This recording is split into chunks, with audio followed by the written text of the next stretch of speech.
Белорусская народная сказка «Коза Манюка». Жил дед да баба с дочкою, была их коза. Погнала дочка пасвить козу, целый день пасвила, по бары по дубравце, по травце-муравце. Под вечер пригоняя до хаты, дед пытается у козы: «Коза моя козочка, где была? Что ты ела, что пила?» Коза каже: «Нигде я не была, ничего не ела, ничего не пила. Тільки як бігла через мосток, ухопила кляновий листок, як бігла ля кринички, ухопила кропельку водички. Насварился дед на дочку, что даремно козу пасвила. На наступный день выправил ён бабу. Целый день пасвила баба козу, по бары по дубравце, по травце-муравце. Под вечер пригоняя до хаты, дед снова пытается у козы: «Коза моя козочка, где была? Что ты ела, что пила?» Коза каже: «Нигде я не была, ничего не ела, ничего не пила. Только як бегала через мосток, ухопила кляновый листок, як бегала ля кринички, ухопила кропельку водички». Насварился дед и на бабу, что дрянно козу пасвил. На наступный день взял ён бабин каптан, ды хустку, переапрануўся, ды и пошел сам пасвить козу. Пасвил целый день, по бары по дубравце, по травце-муравце. Под вечер пригоняя до хат, переапрануўся, ды чакая козу на двор.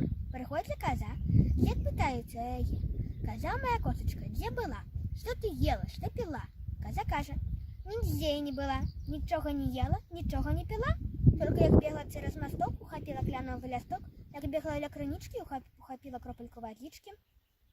Узлаваўся дед на козу Манюку, привязал яе до бярозы, а сам пошел косу вострить. Дозналась об этом коза, сорвалась с привязи, да и побегла у лес. Знайшла там зайчикову хатку, зайшла у яе, а зайчика нават на порог не пускае. Сел зайчик под елку, да и плача: «Где волк? Чего зайчик плачешь, чего зажирился? Як же мне не плакать, як же мне не жириться? Была у меня хатка, да якой-то рогатый бородатый зверь пришел, да и прогнал меня тут, нават на порог не пуская». «Ну добра, каже волк, я таго звера выгоню». Подошел ён до хатки, хвостом постукал, да и каже: «Эй, ты, зверь рогатый, бородатый, спирай мулатки, да иди с зайчиковой хатки».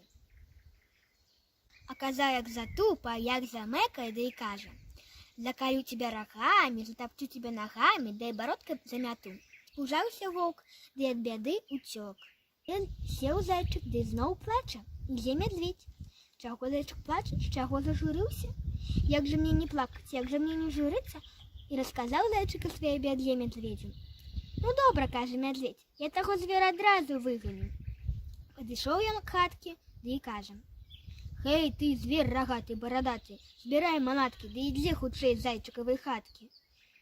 Коза як затопая, як замекая, да и каже: «Заколю тебе рогами, затопчу тебя ногами, да и бородкой замяту». Спужался медведь, да и гущар: «Кульеть, кульеть». Ідзе певень, убачыў заплаканага зайчика. «Чего зайчик плачешь, чего зажурился?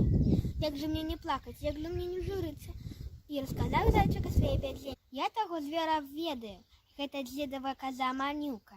Подышоў ён до хатки зайчиковой, закричал, залопал крылами, да и каже: «Кукареку, кукареку, заб'ю козу недалеку».